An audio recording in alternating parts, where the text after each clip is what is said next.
আল্লাহ বলে জাহান্নামীরা জাহান্নামের ফেরেশতা মালিককে ডাক দিবে, ইয়া মালিক, হে মালিক শোনো না, ফেরেশতা একটু শোনো না,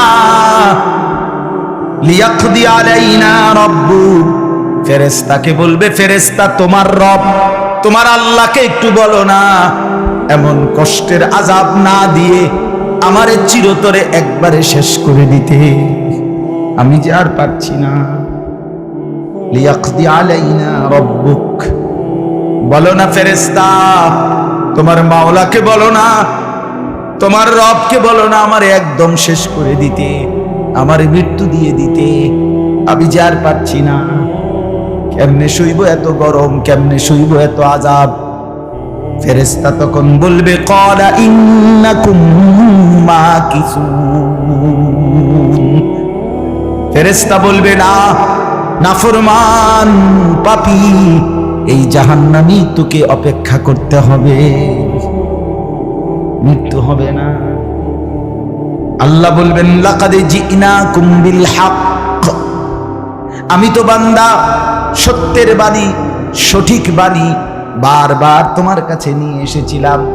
একবার বেলায়েতুল্লাহ বলছে, একবার আনিসুর রহমান বলছে, বারবার বারবার বারবার আমার কত বান্দা দিয়ে, কত ইমাম, কত খতিব, কত আলেম, কত বুজুর্গ দিয়ে আমি তো সত্যের বাণী কোরআনের বাণী এই জাহান্নামের কথা বারবার তোর কাছে বলাইছিলাম বান্দা, ওয়ালাকিন্না আকসারাকুম লিল হাক্কি কারিহুন, কিন্তু তোমরা তো অধিকাংশই আমার সত্যের আহ্বান, আমার কোরআনের আহ্বানকে অপছন্দ করেছো।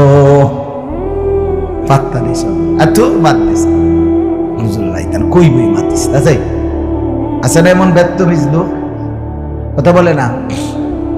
অনেক বুড়া মানুষও আছে, বুড়া মানুষ আর রাখো হুজুররা যত পায় এত না, কিছু কইতে লাগলে বাড়াইয়াও কয় বেটা হুজুররা বেড়ায়, কথা বলেন না কেন? হ্যাঁ আরে রাখ, আল্লাহ ভরসা বেটা, আল্লাহ ভরসা কিতা, আল্লাহ ভরসা কিতা মানে আল্লাহ কি, আল্লাহ কি হিসেবে ভরসা আমি এটা আবার বুঝাইয়া কর। আল্লাহ বলছে বান্দা তুমি বিড়ি খাইতে থাকো আমি ভরসা, হ্যাঁ এমনি আল্লাহ কইছে নাকি?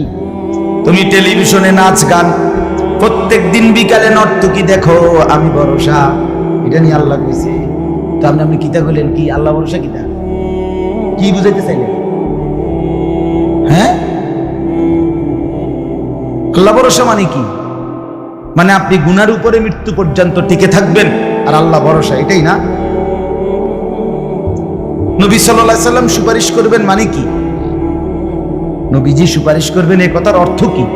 এই কথার অর্থ এই যে উম্মত তুমি বিড়ি সিগারেট মদ জুয়া চুরি ডাকাতি জিনা ব্যভিচার নাচ গান সুদ ঘুষ তোমার যে দুর্শল্যে কুলায় মৃত্যু পর্যন্ত শেষ মুহূর্ত পর্যন্ত তুমি করতে থাকো, আমি সুপারিশ করে করে তোমার বেহেশতে দিব, এই তো অর্থ না? তো কি তা আপনি বলেন আমারে কি আসলে কি? আরে মুসলমান খুব বেশি খামখেয়ালি, খুব বেশি খুব বেশি খামখেয়ালি। এবার দেখেন একটা শক্ত কথা আল্লাহ বলছে, আম আবরামু আমরান ফাইন্না মুবরিমুন, আল্লাহ বলে জালেমরা পাপীরা তোরা আমার আযাব থেকে বাঁচবার কোনো ব্যবস্থা করেছো কিনা তোমরা ঠিক করো। ফাইন্না মুবরিমুন, আমি তোমাগরে কেমনে ধরবো, শাস্তি দেব কি কি, এগুলো আমি আল্লাহ আমার গুলো ঠিক করে ফেলেছি। যে আম আবরামু আমরান, তারা কি কোনো ব্যবস্থা করেছে কিনা জিজ্ঞেস করেন। ফাইন্না মুবরিমুন, আমার ব্যবস্থা আমি করে রেখেছি। বুঝেন নাই কথাটা? আল্লাহ বলেন আমার শাস্তি দেব কি কি, আমার আযাব দেব কি কি, আমি সব ঠিক করে রাখছি জাহান্নামে। তুমি বান্দা বাঁচবা কেমনে তোমারটা তুমি ঠিক করছো কিনা বলো। এবার শেষ আয়াত, আম ইয়াহসাবুনা আন্না লা নাসমাউ সিররাহুম ওয়া নাজওয়াহুম, আল্লাহ বলে নাফরমান পাপীরা জালেমরা, দুশমনরা মনে করে আমি তাদের গোপন কথা, অন্ধকারের গোপন পরামর্শ, একেবারে চুপচাপ নিরিবিলি কথাগুলো আমি শুনতে পাই না। কারণ ইয়ারফোন লাগাই রাখছে না, মা কানের মধ্যে দুটা বল্টু লাগাইলে তার আল্লাহ শুনে না, কথা কয় না। হ্যাঁ, আল্লাহ আল্লাহ জিজ্ঞেস করছে, তুমি এই ভাবছো না তুমি যে কানের মধ্যে গান শুনবার টাইমে ইয়ারফোনের বল্টু লাগাইয়া রাখো, তুমি মনে করছো না ফরমান মাইনসে না শুনে না, তো মাইনসে যখন শুনে না আমিও শুনি না নাকি? জবাব দেন, ওই যুবক বলো না মিয়া, মাটির নিচে কিংবা অন্ধকারে অথবা একাকী কোনো গোপন জায়গায় তুমি যেই অসভ্যতা করছো, যেই ভিন নারীর সাথে কথা বলছো, বন্ধুদের অসভ্য আড্ডা দিচ্ছ, তুমি মনে করছো গ্রামের কেউ দেখে না, গ্রামের কেউ জানে না। আল্লাহ বলে, তাহলে তুমি কি এই ভেবেছো যে আমি আল্লাহও জানি না? বালা, হ্যাঁ, আল্লাহ বলেন আমি জানি, আমি শুনি, আমি দেখি। আর অরসুলুনা লাদাইহিম ইয়াকতুবুন, আমার পক্ষ থেকে মনোনীত ফেরেশতা ডান কাঁধে বাম কাঁধে, তারা কিন্তু সাথে সাথে 24 ঘন্টা ইয়াকতুবুন, লিখতেছে লিখতেছে লিখতেছে লিখতেছে কি না বলেন? ডান কাদের আর বাম কাদের ফেরেশতাকে তুমি তোমার থেকে আড়াল করবা কেমনে? বলেন না কেন? কেমনে আড়াল করবেন? সুযোগ আছে কারো? আল্লাহ আমাদেরকে বুঝ দান করে। অতএব বাপ, জাহান্নামীর আর্তচিৎকার শুনলেন আপনি, জাহান্নামী আল্লাহকে ডাকবে, জাহান্নামী ফেরেশতাকে ডাকবে, জাহান্নামী একটু আযাবের হালকা করতে চাইবে, জাহান্নামী মৃত্যু কামনা করবে, জাহান্নামী কতভাবে যে বাঁচতে চাইবে, কিন্তু কসম আল্লাহ বাঁচতে পারবেন। এজন্য দয়া করে রাত গভীরে মেহেরবানি করে চলেন প্রত্যেকে, ইনশাআল্লাহ সিদ্ধান্ত নিন। শেষ পর্যন্ত যে কয়জন যুবক টিকে রইলা, বসে রইলা, ভাইয়া তোমাদের কাছে অনুরোধ, আজকের থেকেই বদলাও ভাইয়া। আগামী দিনে মুসলমানের জন্য, ইসলামের জন্য খুব বেশি যুবকের দরকার। তোমরা না আগাইলে, তোমরা না ফিকির করলে আগামী দিনে ইসলামের জন্য লড়বে কে? সারা পৃথিবী ইসরায়েলের ইয়াহুদিদের জুলুম অত্যাচার এখনো তো শেষ হয়নি। সেই গত বছর অক্টোবর মাসে ফিলিস্তিনের মুসলমানদের উপরে বোম্বিং অত্যাচার শুরু হয়েছে। অক্টোবর, নভেম্বর, ডিসেম্বর, জানুয়ারি, ফেব্রুয়ারি, মার্চ, এপ্রিল, আজকে 7 মাস চলতেছে, এখনো বন্ধ হয়। আজকে 7 মাস যে মানুষগুলো, যাদের কোনো ঠিকানা নাই, নারী, পুরুষ, বাচ্চা, কোলের বাচ্চা, বলেন ভাইয়া 7 মাস তারা কি পরিমাণ মানবেতর জীবন যাপন করতেছে। এই রমজানেও ফিলিস্তিনের মাসুম বাচ্চা খাবারের অভাবে, ইফতারের অভাবে ঘাস চাবাইছে। এটাও তো ছবি আসছে, ঘাস চাবাইছে।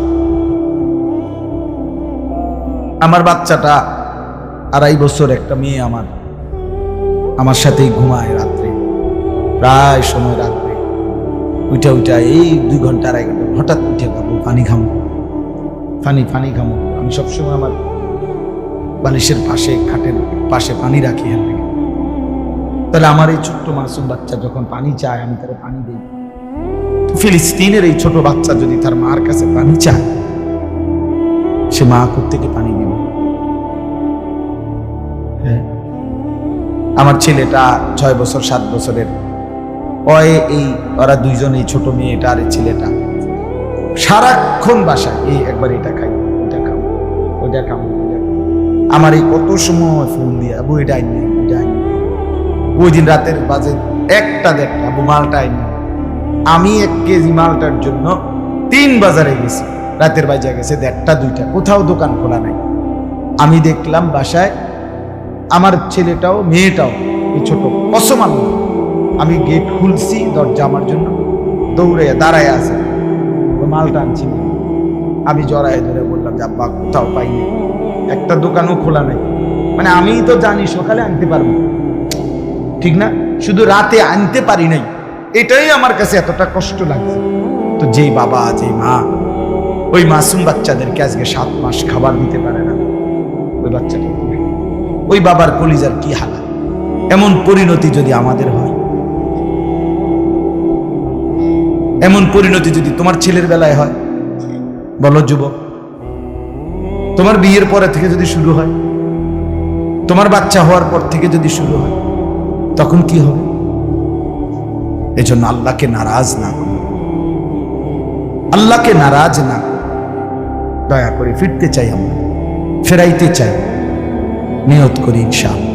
ঠিক আছে না? ইনশাআল্লাহ নতুন করে ভাবো, সবাই একসাথে ভাবা পারবা না।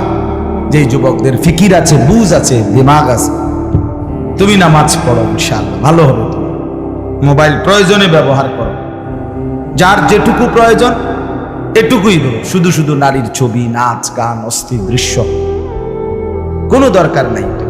আর হিম্মত করে নামাজ, মরি বাসি, এত বেজ্জুতি কথা শোনার চাইতে, এত কষ্টের চাইতে, পরকালের অশান্তির চাইতে নামাজ পড়বো আমরা।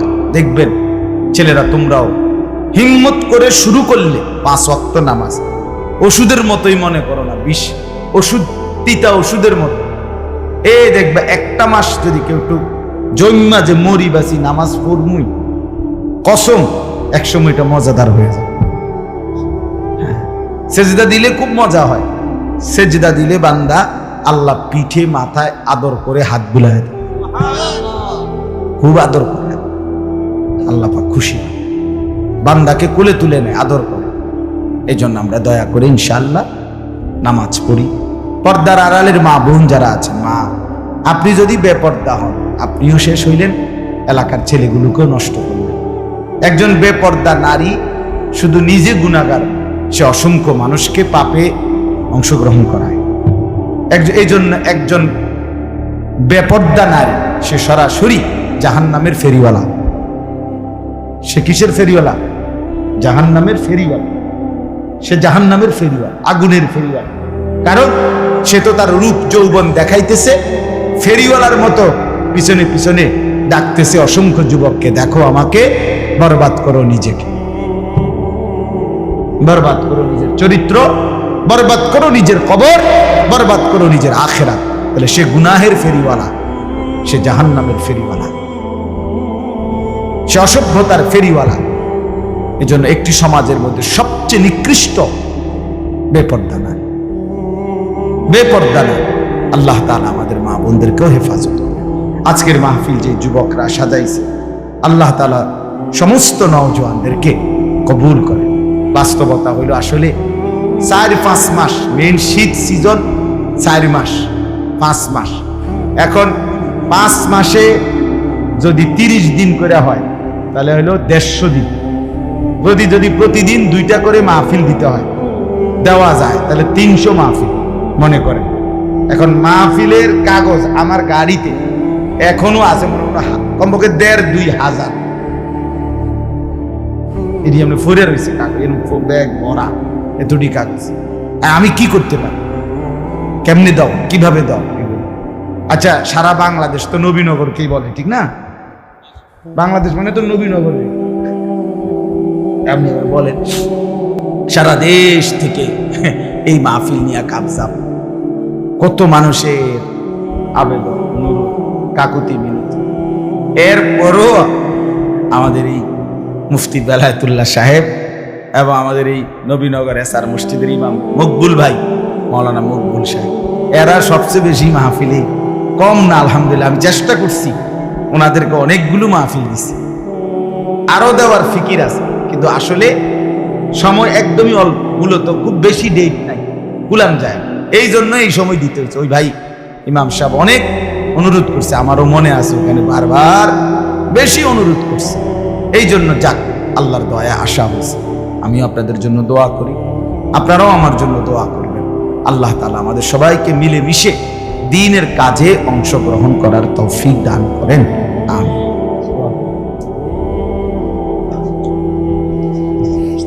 আল্লাহ